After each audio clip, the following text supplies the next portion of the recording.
So we're going to get started quickly with our words. We want to give you a chance to have a meal, wait a little longer and start lunch a little later for all of you early birds who didn't start early. So I am going to introduce Joey Gilbert. He is the chair of our Apprenticeship Utah Network that also serves as the committee of our state workforce development board.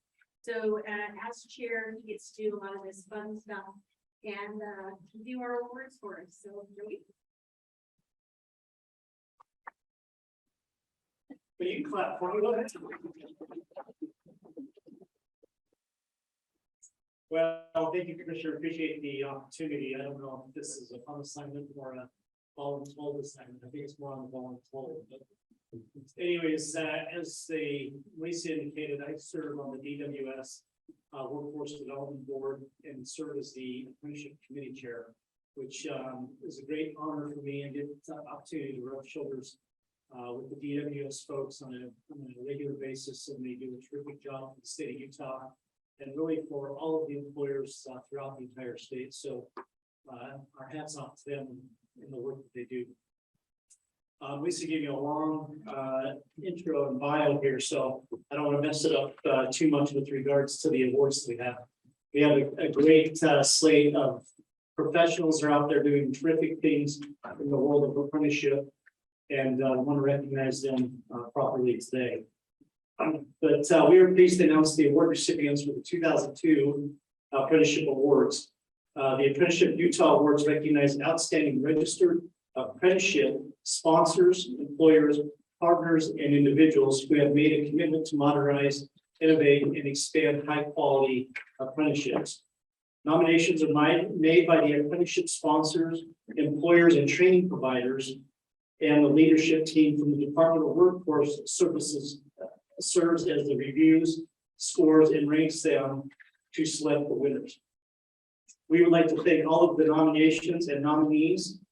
There's so much good work going on in the registered apprenticeship space that should be recognized, celebrated, and replicated. Please keep in mind and continue to make nominations in the future award. I can tell you that, again, there's a lot of great stuff happening throughout the entire state. So as you recognize these award recipients today, the great work that they're doing, keep in mind those folks that you can nominate and recognize next year as they send out those nominees. The first one we're going to recognize is the outstanding registered apprenticeship sponsor. The recipient has a successful high-quality apprenticeship program, which is displayed by a high percentage of program completion, increased program growth, expansion into other industries, or the use of diversity, equity, inclusion, and accessibility in their apprenticeship recruitment strategies. This may also include dual or concurrent enrollment, or upon completion, result in credit toward a degree or towards a degree or a degree. This year, outstanding registered apprenticeship sponsor goes to Mountainlands Technical College. Mountainland Technical College is a public technical college with campuses in Lehigh, Orem, Provo, Salt Lake, Heber, and Spanish Fort. They currently offer registered apprenticeship programs through 8 different occupations and are working to add more in the next few months. Since 2015, MTech has partnered with the Associated General Contractors of Utah to provide Utah general contractors critical industry-specific apprenticeship programs. In 2022, AGC of Utah completed construction on the new Salt Lake Training Center, making this MTech's Salt Lake campus. I know that building. Without MTech support and commitment to providing world-class technical education, Utah's general contractors would not be as well equipped as they are today to face the workforce issues plaguing the industry. They have excellent instructors and adjunct faculty directly from industry. They also have hybrid apprenticeship classes. This is extremely important as many apprentices travel in their work and may be out of town periodically. By having classes online and curriculum on Canvas, students are able to keep up with the coursework, even if they are unable to attend in person. One of EdTech's biggest assets is their apprenticeship training director, Cliff Karen Campbell. He's very open to both traditional and non-traditional apprenticeships and creates long-lasting partnerships with industry partners and secondary education partners.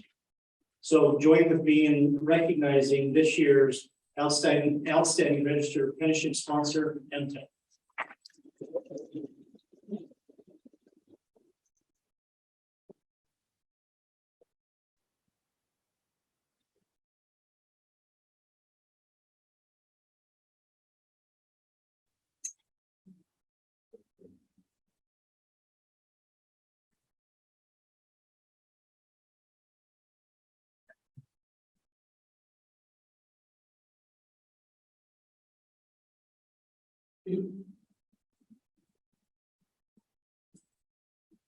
Our next one goes to the outstanding registered apprenticeship employer.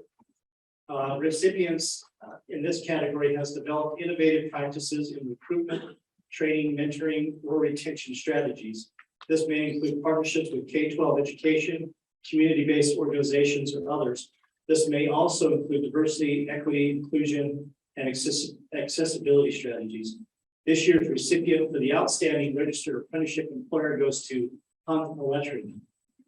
Hunt Electric is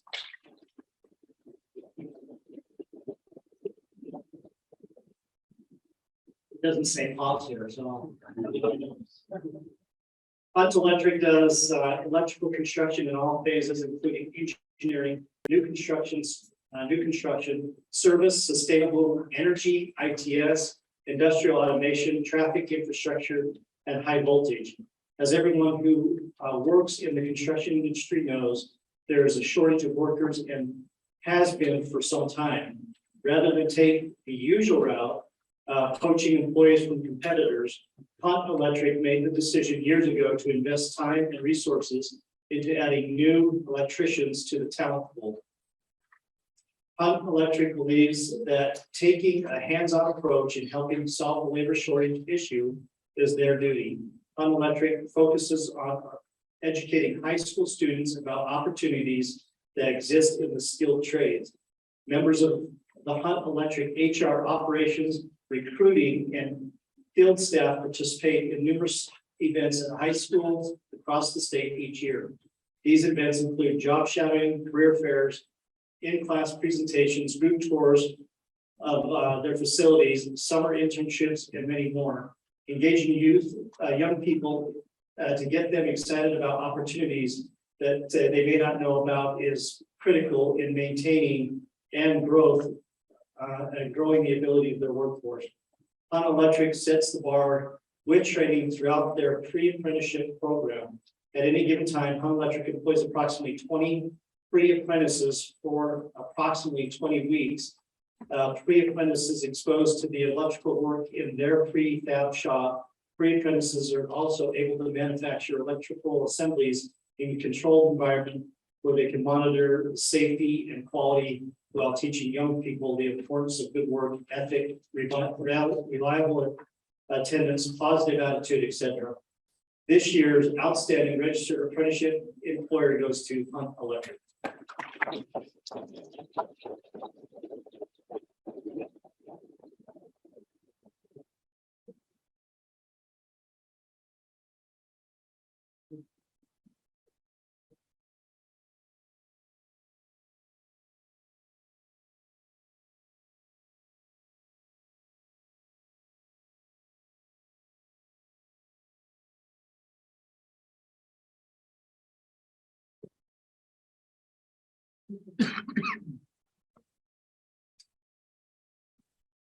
Under the registered, the next award category goes to a registered apprenticeship champion. We have two. The recipient under this category has performed exemplary work in creating opportunities to use or encourage apprenticeships as a talented pipeline workforce for economic development, high school career path, or college completion strategy. This may also include communicating the value of these programs to youth, adults, targeted populations, educators, school counselors, parents, and businesses. Our first recipient is Peter Fuller. Peter, I know is not here. He extends his regrets, but was in our video earlier. So I know you are familiar with him. But Peter is the founder and CEO of the Workflow Academy, who utilizes tech apprentices as a means to support their customers and themselves. Peter has been a champion of tech apprenticeship in the state of Utah by participating in multiple webinars as an employer representative, starting multiple promotional videos and participating with multiple community groups. He meets with apprenticeship candidates directly and has created media that helps the candidate determine if this is a career path that makes sense to them. He is working with many government, education, community, and employer groups where he touts apprenticeship and the value of it. He has brought many companies into registered apprenticeships to meet their hire needs and to look to expand this in more companies and communities. He's also a hiring partner, and his apprentices are now working with other apprentices to help them in their learning paths. This year's registered apprenticeship champion goes to Peter Fuller. Let's give him a round of applause.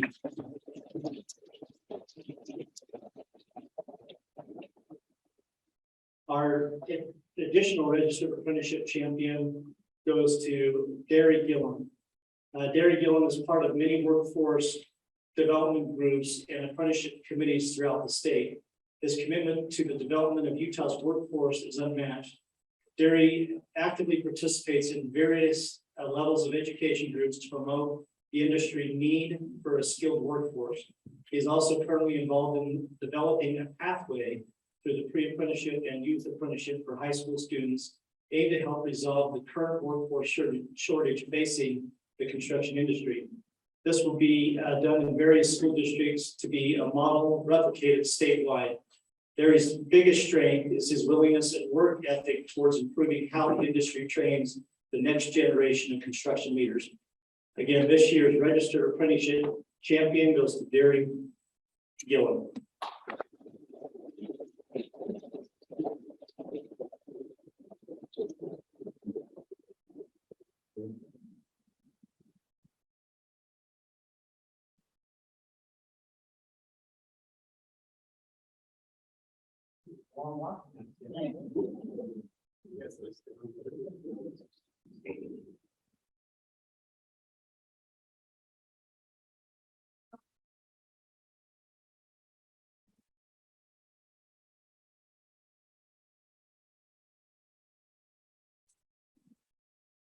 Our next work recipient goes to the actual folks doing the work in the field.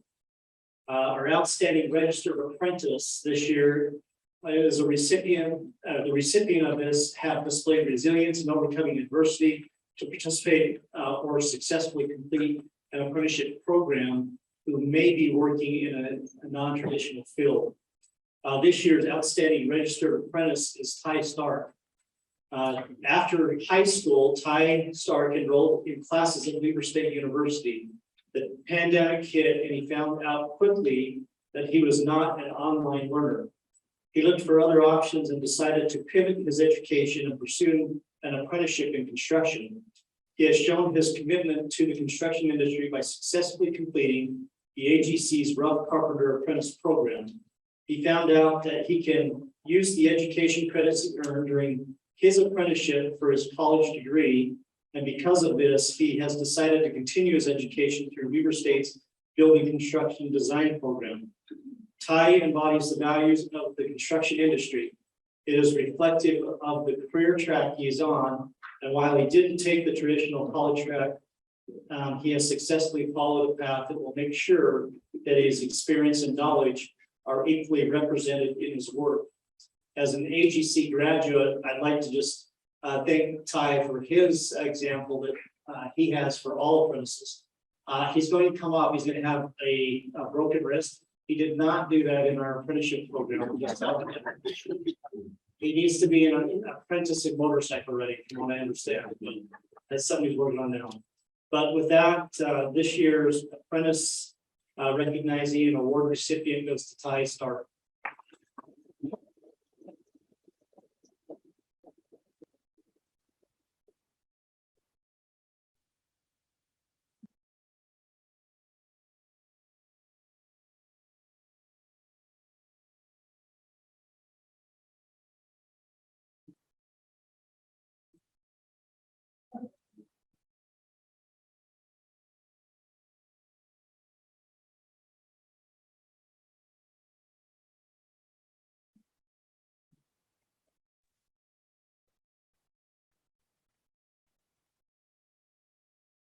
For this next award, well, first of all, I want to say that our Commissioner Starr, practices what she preaches.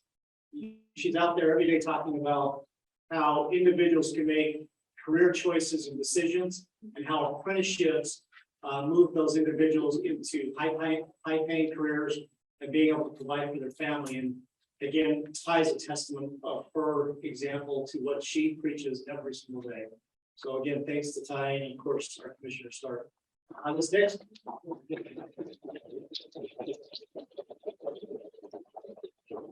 This next award recipient goes to a personal and close friend of mine and a work colleague. So I've asked the Commissioner if she'd be willing to do this one. I'm actually really excited to do this one because Rich and I go way back, but that's only 20 years for me. It's a lot longer for the majority of the people that he's connected to in this room, but he makes me feel like we've been connected that long. And so I've appreciated his direction and support, even in my career, as I was beginning out in industry and education partnerships. And the very first industry I was given was construction. So I called Rich up one day and I said, you know, I need to do a white paper.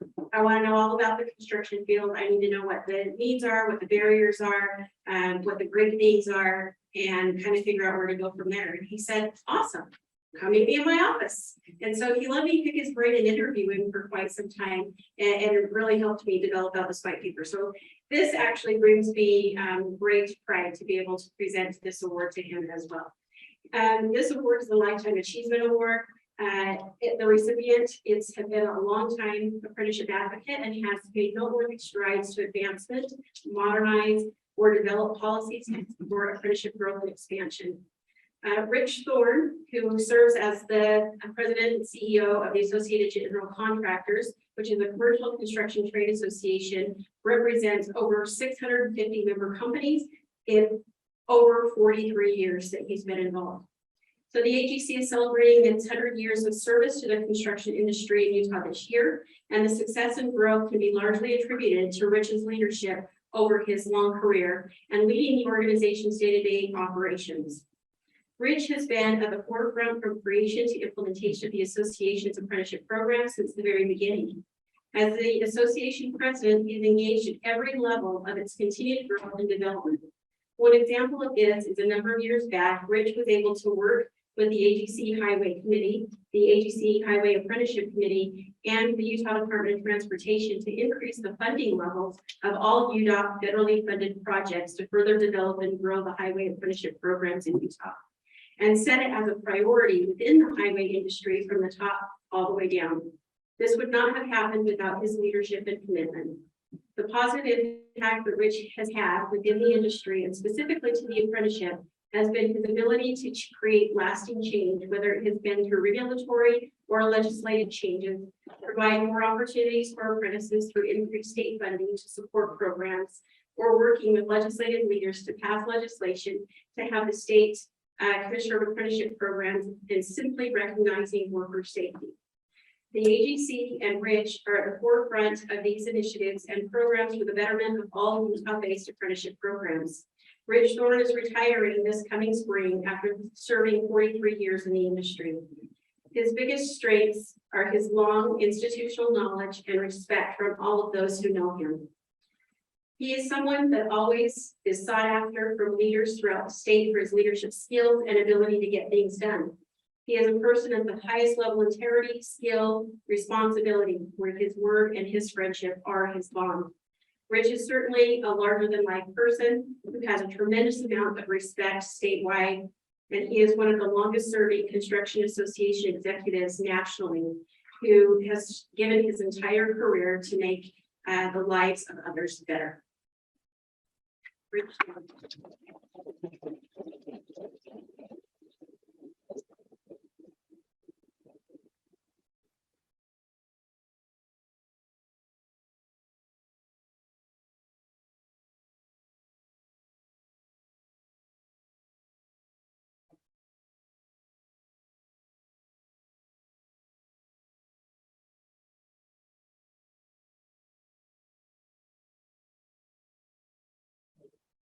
I'm still in line. Open mic, right? Open mic. Look, I got 45 minutes to eat. I actually had to write this down because my wife says I can't say hello in 5 minutes, and she's probably not far from the truth on that. So anyway, wow.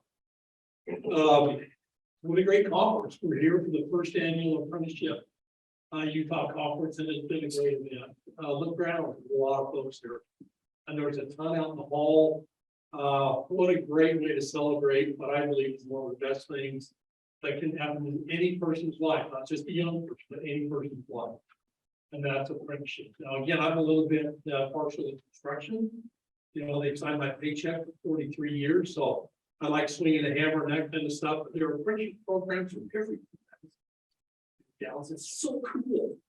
We have such an opportunity to make a good influence. Well, listen, so the first of May to come, it's fun to see so many friends here. I look around, it's like, wow, it's been really cool.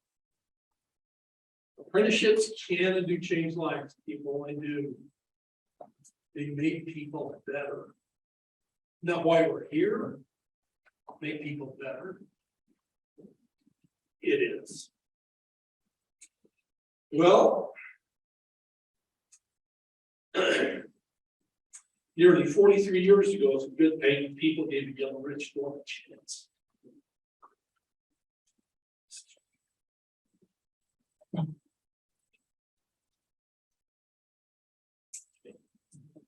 I'll forever be grateful. I get back to my notes and look at the I'll be forever grateful for that people, those people. You're good people, people like you. Believe in somebody, believe in somebody. People look up to you, young kids, not so young kids look up to you in this room. They say, I want to be like her, I want to be like him. I have an opportunity for something. So we have an obligation to make things better, right? We do. Take advantage of it. Grateful that my job has allowed me to hang out with a range of people. Whether that's colleagues I work with, or the directors of my executive committee, good people like Greg and Commissioner Starr. We are just so fortunate. Where's Lexington? In the back. You make things happen, kid, right? Thank you for everything you do. I'm a lucky guy. I get to hang out with people on the wall. So it makes a difference. It makes a difference, a positive difference. We've got friends from the governor's office. We got friends from labor. I look around with a lot of labor friends here. They're doing great things, a lot of great things. Pat, you go, well, to do with that, kid, right? Makes us better. We're grateful for that. All of our CPE schools, look, I'm on page 2 of my cryptic notes. I'm lying. The list goes on and on. Congratulations for partners. Item 9 on my list, already item 9. My AGC colleagues, talked about my board members, my officers. Tell you what, I work with the best people. Joy Gilbert, our vice president, 25 years. I think he was 12 when we hired him. I'm so excited for Joey. When I hang it up and go play more golf and hang out with my 13 grandkids, Joey's got his front door. He's going to make amazing things happen. I'm so excited for him. Melissa Camp, our vice president of finance and operations, been with us 20 years. These two have made me better. I'm grateful. You know, most of us have to work, right? And if you got a work job like what you do, you can't make it any worse than saying, oh, geez, I gotta go to work today. I would just, I love it. Did a great job. Where's Lucio? I saw you somewhere, Lucio, right here. One of our colleagues handles all of our apprenticeship program, and I've got a whole team of people that have done before. I love that job. Let me close with this. 43 years I've had this for my wife, Sherry. Even her 44 years. She's not here. She's home, hanging out with grandkids. We've been able to raise her family, food in their tummy, roof over their head. She's on her feet. she's still. But folks were still up against votes. But anyway, nevertheless, thanks for this amazing honor. It's been a super good ride. I can't believe we're all finished like it. Keep up the good work. Go make something good happen and have a blast. Thank you very much.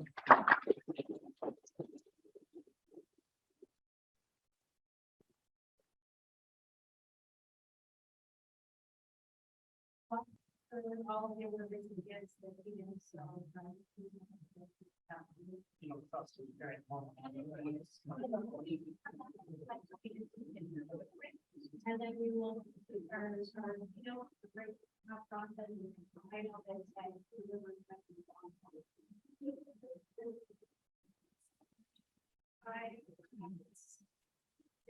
involved. You don't have to.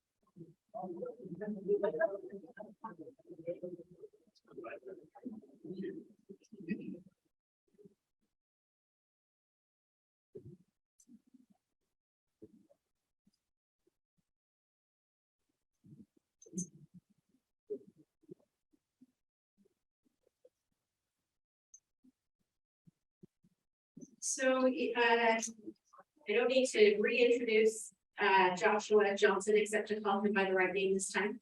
So we're happy to have him. He is with Jobs for the Future, and he is the director of the National Center of Excellence. It's a workforce innovation hub focused directly on diversity, equity, inclusion, and access nationally. So he's been awarded by the Department of Labor and provides some technical assistance and resources in that respect. And so I want to give some time to him to tell us more about himself and the organization.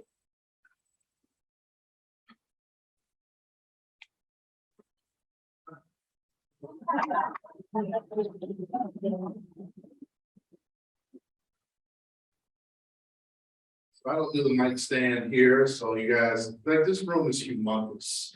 Like, somebody pacing back and forth. I hope everybody's right. I'm not gonna run back and forth, so you'll be able to slowly follow me. It won't be like tennis. I do have a presentation. Lisa, is it well, as she's getting that set up, I will say I do appreciate Jonathan or Joshua works, it doesn't matter. I've been called a lot worse. I'm just saying, like, it really doesn't matter. Totally understand. But thank you so much, Commissioner Stark, for inviting me out to the first ever Apprenticeship Summit. This has really been exciting. And I was waiting for the applause, but I actually flew here from Wisconsin, so it's not really close. It's almost a 3.5-hour flight. But I do appreciate the opportunity to come out, have some conversation about what we're doing at JFS Innovation Hub, as well as just share some of my personal story, as I talked a little bit about on the panel earlier. So, their laptop, hey, that works. So that actually is perfect because I can kind of talk about myself, because all you were going to see, like in the beginning, was a picture of me, like really smiling, but I was going to talk about my story there. So by the time they get the laptop booted up, we'll be into the part where I can show the presentation. So my history goes back. I am the former state director of Wisconsin Apprenticeship System. So I was over the regulatory system in Wisconsin that was over pre-apprenticeship, youth apprenticeship, and registered apprenticeship. I served in that role for about 2 years. Prior to that, I was the chief of field operations, which meant I was over all of the registered apprenticeship activity in the states, the staff, the field staff, the ATRs, as well as the analysts. And then prior to that, I was a field rep. So what that was, I was the one who went out and met with employers, talked to them about building registered apprenticeship programs, convinced them it's a good idea to use apprenticeship, answer the questions.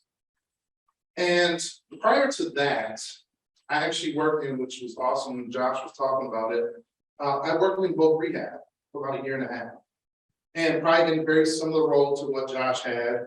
I worked with employers and had conversations with them about tapping into an untapped talent pool of individuals who are motivated and ready to learn and ready to work.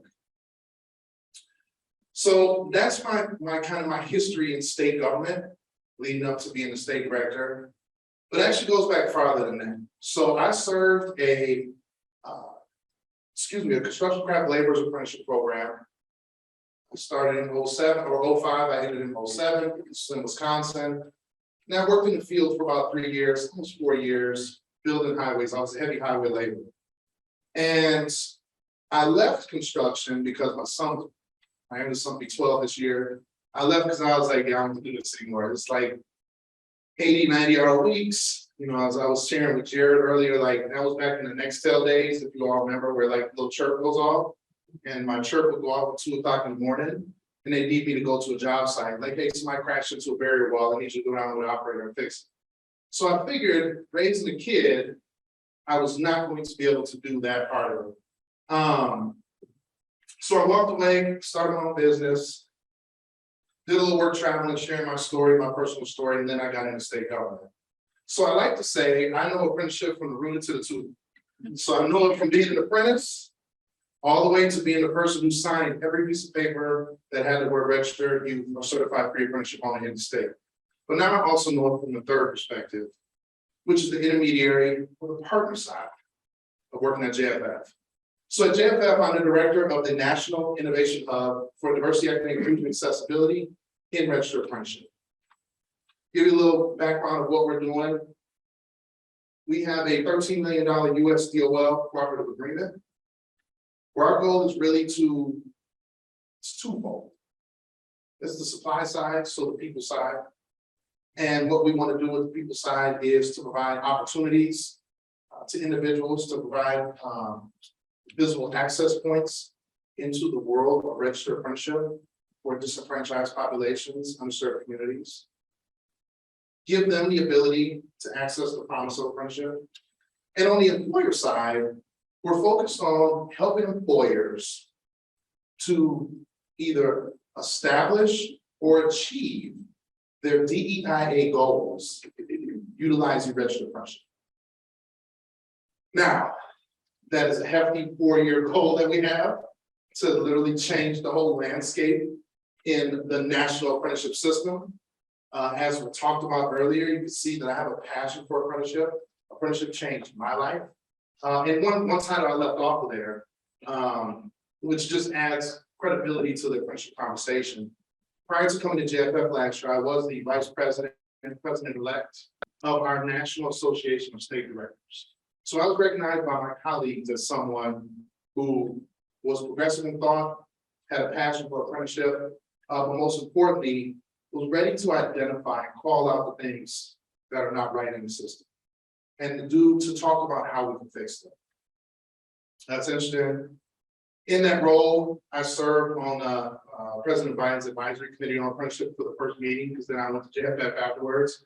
But it's great to see the investment happening in registered apprenticeship across the country.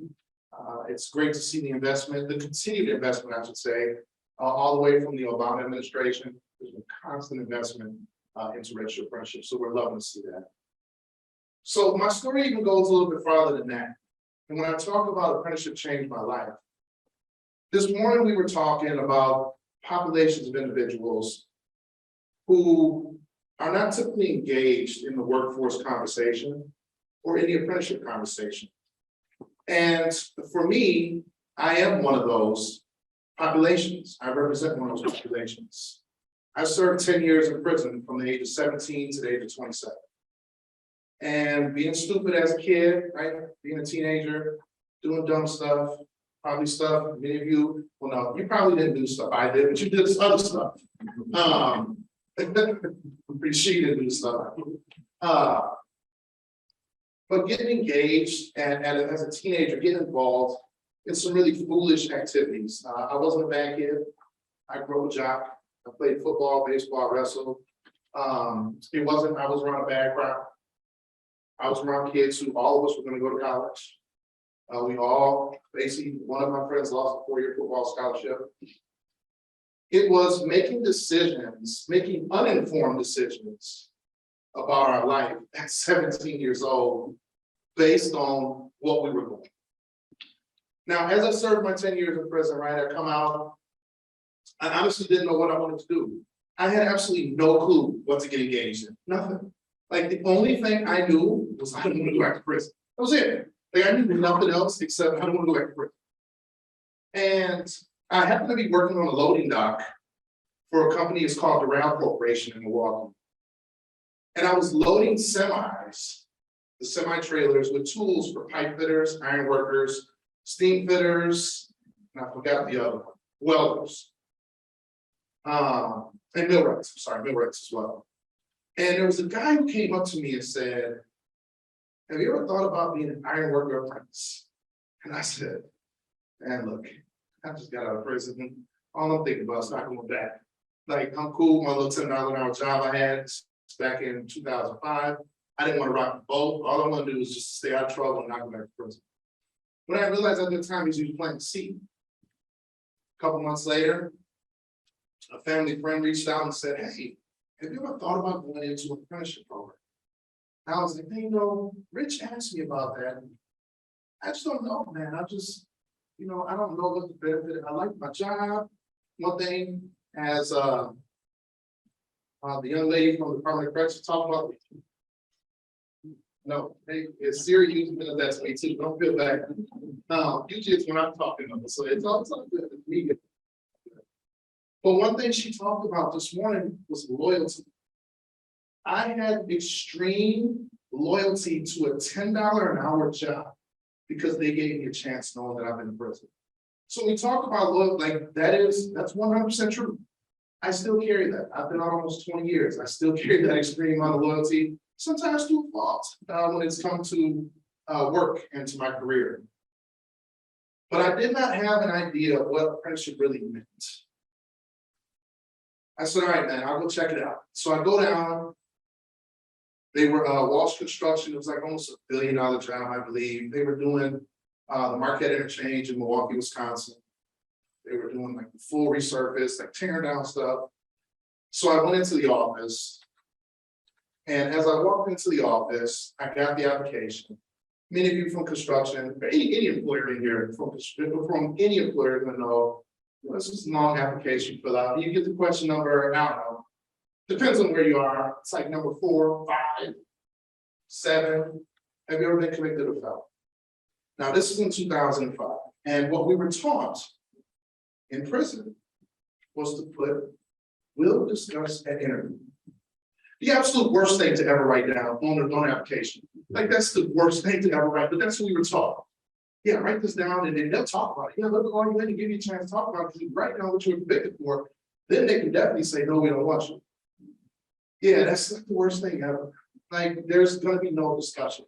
You have a better chance of writing out what you were convicted for and then explaining and having a conversation you want in front of whoever you're speaking to, HR, whoever.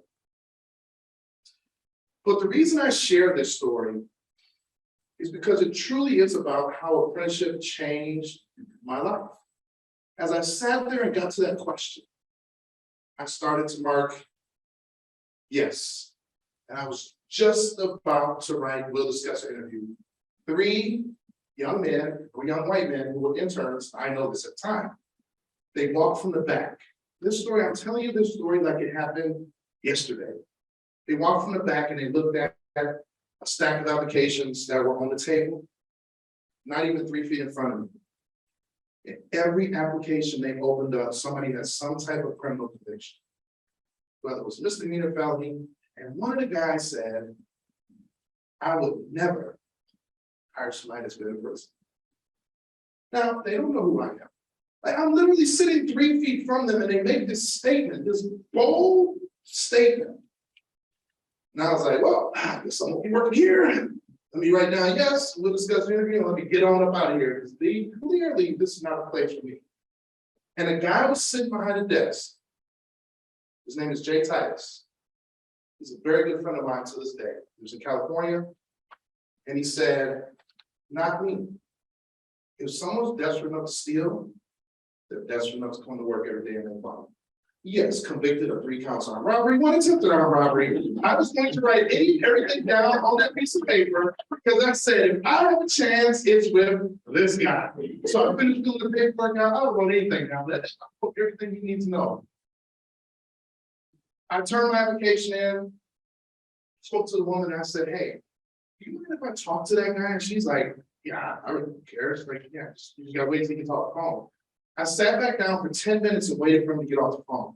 He got off the phone and I said, hey, I want to say thank you. Now the guy looked at me like, who are you? Like, what do you want, man? Like, he had no clue who I was. We have not engaged at all throughout this conversation. And I said, I want to say thank you because it's guys like you that would give a guy like me a chance. So now he's intrigued and he says, oh, really? Pulls my application out, starts looking. He says, tell me about it. Now I always talk just as well, folks, because there was 2 years when I started my business. I was working with individuals who were released from prison, getting ready, getting prepared. And I always told them, you better have an elevator pitch. There better be a hell of an elevator pitch to make somebody interested in what you want to hear. I know in prison they teach you to just sit there and drag on and talk about everything you did and this. You got 30 seconds to talk about what you did. You got 60 seconds to talk about what you've done since you got out. And I had that 90 seconds. And after that 90 seconds, Jay Titus said, we'll be in touch. He said, in fact, I want you to call WRTP Big Step, who is a community-based organization. And at the time, they were doing training for a program for heavy highway construction. And he said, I want you to get into their program. It's basically a pre-apprenticeship. It is now a pre-apprenticeship. I certified it before I left. It was one, and then we revamped it and certified it before I left. But I got in that program. That was a Thursday. And when I tell you, everyone in this room, each and every one of you can remember days in your life that change your life. Thursday, go call the people. Yes, you get in the program. You'll be on the wait list. You'll start next month. I called Jay back. Before I even made it to my car, I called him back. And I said, hey, Jay, I got in. He's like, all right, we'll be in touch. Saturday morning, me and my dad, we're heading out to go fishing, Pewaukee Lake. Let me tell you, these are memories that are like so vivid. We were riding this 98 Dodge Ram that was red. We stopped at the bank on 125th and Capitol to get some money out of the bank account, out of my bank account. And I got a phone call. And it was Jay Titus, and he said, hey, it's Jay Titus from Walsh Construction. I'm calling to find out, do you still want to work in construction? Yes, sir, I do. Report Monday morning to 6th and State to so-and-so, whoever it was, I forgot who the guy was, the foreman, whoever the foreman was.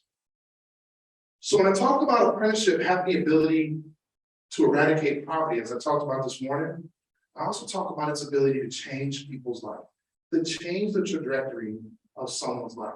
I had no clue what I was doing. I got on that job site because my dad drove trucks and worked at a car wash. Like they came from the South. My parents moved up from Indianapolis, really too far south. It's right. They didn't have anything. They just had opportunity to come to Wisconsin, land of opportunity.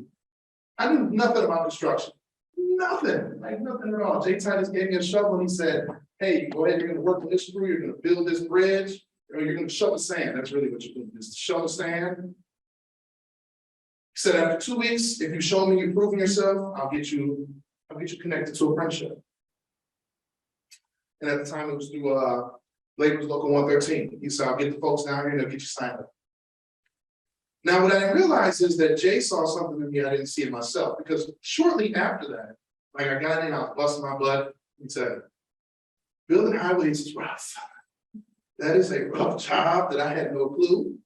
I understand now, but yeah, it was rough. But it was so enjoyable because to this day, my wife and my kids, they hate me for saying this. Every time we drive past, hey, I built that bridge. So like, you know, you've been telling us for 15 years you built that bridge. We know. But what I didn't realize is when Jay came up to me one day in the truck and he said, here's the blueprints for this whole job. I want you to learn how to read them. Now, I went to prison 2 weeks before I graduated from high school. So I had just enough credits to pass, right? I got my diploma. Actually, I gave it to my little sister who went to school with me, gave her the diploma. So I had my high school diploma, but I had no knowledge other than that. Not anything outside of, I didn't want to go back to prison. He gave me the blueprints. So man, Jay, I don't know nothing about this. He said, I want you to read it. Within 3 years, I was a grade checker. Within, and anyone that's familiar with the laborers, that's basically like you're almost like cakewalking at that point. Like I'm driving around in a truck, it's wintertime, it's raining, I'm driving in a truck, I get out, I shoot the grade, yeah, looks good, see you guys later, I go to the next job, right? Or I go to the next part of the job. And right before I was going to become foreperson, that's when I left construction. And my son was born, and I decided that wasn't for me. So when we talk about apprenticeship, and I think it's very fitting, definitely for the work Melissa has been doing, as well as Pat. But to talk about having the first ever summit, to have a conversation about apprenticeship, like that right there is transcending for a state. And when we think about what needs to be done, sometimes that gets really scary. Just a lot of work to be done. But I always tell people, don't look at how much work has to be done. Look at where can we start. And you start there. So now I'm very fortunate enough. I've had a great career working as a construction craft labor. I enjoyed every minute of it. I do not regret one moment of it. But I can tell you, I never imagined in a million years that the same paper that I signed as an apprentice would be one day the one that I signed as the state director. And I think if any message out of that part that you all think about and get, these apprentices or these folks you are coming in contact with, you never ever know what the possibilities are. So when someone asked this morning, I think Jason asked it, well, what jobs can folks do from your programs? Never in a million years. If you all didn't even know me, you wouldn't even believe that I've been in prison. You wouldn't even guess that. So not in a million years can you determine what somebody's going to do. And I think that's the part as we have a conversation about engagement with disenfranchised communities. These are the things we really have to think about. We have to give opportunity. So, and I will share this fun fact before I dive into my PowerPoint. So, interesting fun fact. I don't ever have to tell anybody I've ever been in prison again. I received a full governor's pardon, so I don't have to tell anybody. So me sharing it is really about getting folks to understand the possibilities that are there, to show you someone who's been in some of those seats or in one of those seats, and to see that there's opportunity. And to this day, I owe Jay Titus a tremendous amount of gratitude. We still have lost construction. Because without him looking up and saying that, my story could have been totally different. And that's what leads me into the work we're doing at JFF. So one of the hardest things for me to do was, as become state director, was to leave being the state director, right? That's like creme de la creme. I was a career executive. The next position above that are all appointed positions by the governor. So I was in a spot where I could have just coasted for the next 45, 20 years, got a nice pension, rolled off and playing some golf. If you're talking about playing some golf, I could have been doing that, right? But this opportunity came to go work for an organization, Jobs for the Future, that is all about economic mobility.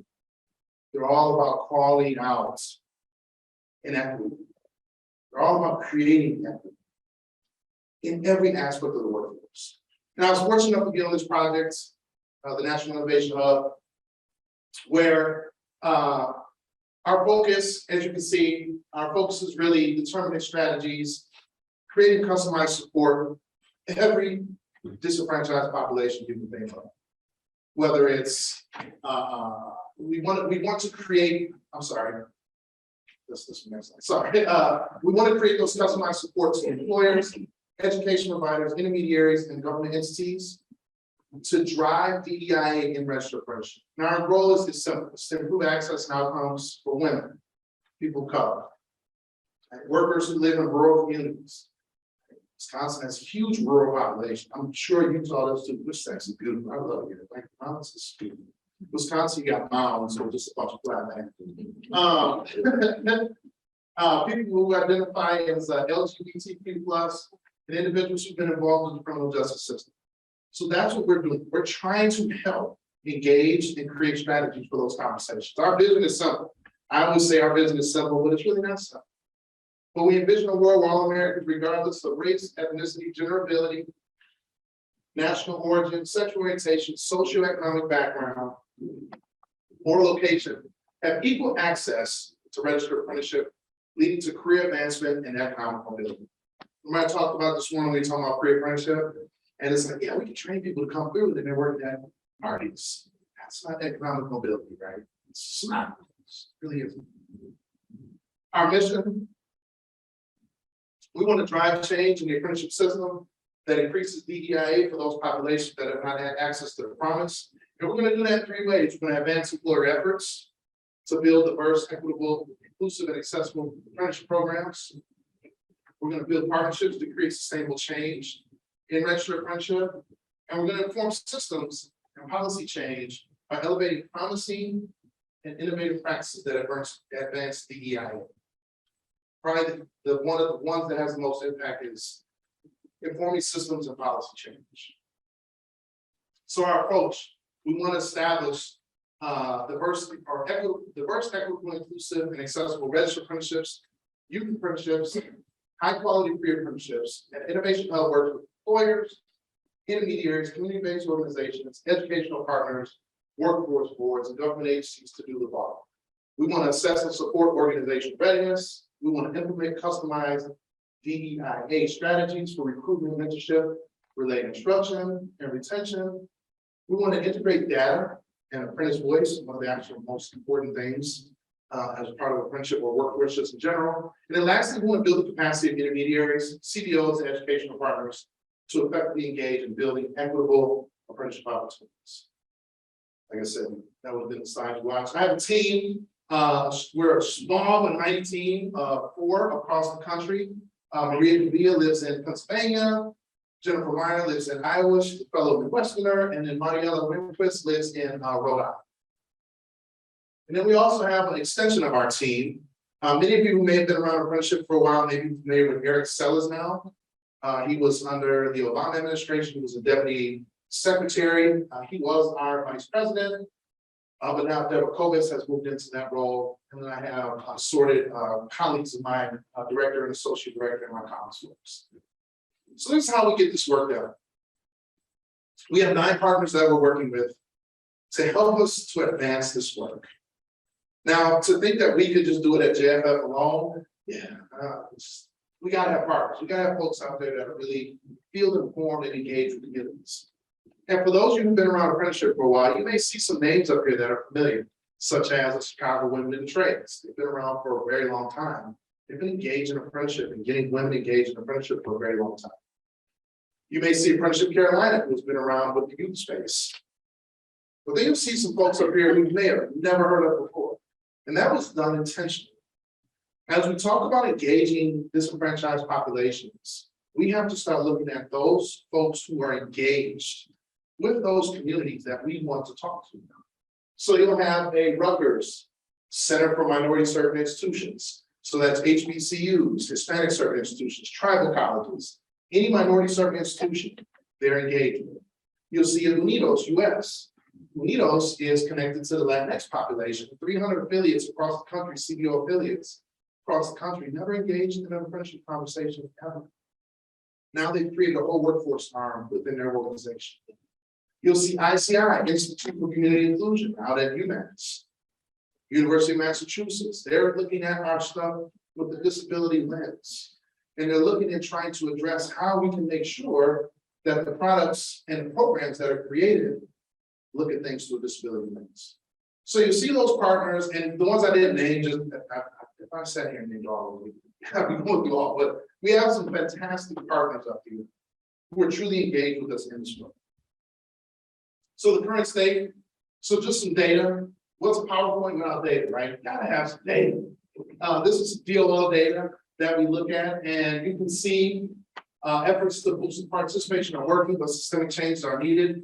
I don't think anyone in here would disagree with that. If you do, we can talk offline. I think after me and you talk, you will agree with what these numbers show. But we have to create that change. As you can see, and this is the data that we're trying to, we have to find out what this data is because we see white apprentices have dropped 5%, and you'll see Black or African American apprentices have gone up 4% over 10 years. What's that change attributed to? Is population? Or is it actual true engagement in registered apprenticeship for Black or African American apprentices? But then you start to look at some of the other areas. You'll see Asian 2%, American Indian actually went down 1%, Native Hawaiian or Pacific Islanders still at 1%. Hispanic, we did see growth over a 3-year period. I believe it went from 14 to 17%. There was tremendous growth across the country for Hispanic apprentices, which is great. But this data is what's telling the story of apprenticeship and why we have to do work. One of the things here for those of you who are registered apprenticeship sponsors, we think about the average completion rates for apprentices. Each state is different, each program is different, but if we look at it nationally, 35% of apprentices complete. 35%. Like, I know we love to talk about how great apprenticeship is, but only 35% complete. Right? So why is that? We don't know. That's the kind of stuff that we have to talk about intentionality. That's the kind of, those are conversations that we have to have on what can we do to support individuals when they get engaged in apprenticeship. How can we make sure that we give them the wraparound supports they need to complete? But the worst number on here, the most damning number is only 24% of Black apprentices complete their apprenticeship. 24%. Now, this isn't calling out all minority groups. This is calling out Black apprentices, 24%. Now, I would tell you, as a former state director, I would tell you one of the biggest issues is Black apprentices, as well as brown apprentices, as well as women apprentices, typically get canceled during their probationary period. Why is that? Because in probationary period, it's cause. There has to be no explanation. It's canceled. They were in probation, they didn't cut it. We have to change that. We have to make sure that as apprenticeship programs, that if someone's struggling, that we give them the supports they need to complete their goals. Like, I always think about the stuff, and I did some crazy. I probably could have been canceled a couple times when I was an apprentice. I was an apprentice. I didn't know anything. So as we thought about it, think about what can you do to support? Who can you engage with? What community-based organizations can you engage with to make sure someone can get through their apprenticeship goal? So moving forward, we actually launched a DEI framework. This framework, there'll actually be a webinar tomorrow that I'm on. So please feel free to visit our website, register for the framework. I think you'll enjoy the conversation. I'll be talking to an apprentice, a heavy highway apprentice, a young woman, her employer, and the State Department of Transportation, who supports a certified pre-apprenticeship program. But this program design framework we created is field informed. And what it is a framework for employers to use, current or new or potential employers, to use when they're building their apprenticeship program. And as you can see, it has the employer structure, organizational conditions to support success, and in external organizations. I just talked about that, partnerships. Most important is to have those partnerships. You have in there recruitment, participant voice, culture of belonging. Right? What are you doing at your organization to make sure diverse apprentices feel like they belong at your organization in an apprenticeship? And then how can innovation help support you? Right, there's everybody in this room falls into one of these 3 buckets. Whether you're employer sponsor, industry intermediary, we can help diversify, connect you to diversifying your talent pipeline. Educational institutions, CBOs, facilitating partnerships to drive equitable hiring development. And then lastly, government and workforce, helping to drive that policy change to diversify registered apprenticeship. So take your next step. So this is where at church, they come out and they ask pastor to play around, right? This is the good part here where I want to challenge each and every one of you to take the next step in engaging with us at JFF. And sure. I'm curious. What we can do is access our resources. We have so many resources on our website that we've created that you can access free of charge. Many different briefs, write-ups, logs, framework, everything you can think of is on there. We want you to access that. Request technical assistance. We're putting together a group technical assistance calendar for next year, where you'll be able to sign in, listen to the technical assistance going on, reach out to us for further. Or you can reach out to us now for one-on-one technical assistance as you're trying to build your equitable partnership programs. And then lastly, we have a pledge. So I have to give a shout out here, Salt Lake City Community College, the Grand School District, the AGC, and Western Electrical Contract Association, and Hughes General Contractors signed the pledge yesterday. We got a promise here. It's like put people on the spot. We got a promise from our IBW Local 354 that they're going to sign the promise today, or the pledge. So the challenge or the ask to each and every one of you is to get engaged with us, even if it's at the pledge level. The pledge is basically saying, hey, we are engaged with supporting inclusive and equitable registered apprenticeship programs. We want to be engaged with you, JFF. We want to help you continue to tell the story, the promising practices across the country, and be able to share the story of apprenticeship. And as I close, I want to take it all the way back to the beginning. Each and every one of you in this room has the power to change the trajectory of someone's life. Do not take that. Hold on, with the microphone down. There we go. It's back on. That was like so anticlimactic, but each and every one of you has the power to change the trajectory of someone's life. I ask you, do not take that lightly. Do not try to determine where you think they fit. Ask, and then help guide them to the place that they need to go. Thank you again, Melissa. Thank you, Apprenticeship Utah, for having me speak. Thank you.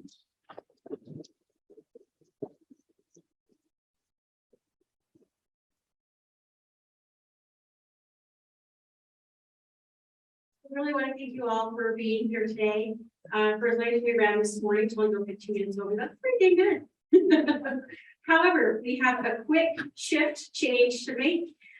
We are moving into the job fair. So for those of you that have exhibit booths, I encourage you to go out and get your stuff. We're going to rearrange this room quickly, and then we can start setting up. So thank you again for being here. We truly appreciate it. If you need anything from Pat or I, feel free to reach out anytime.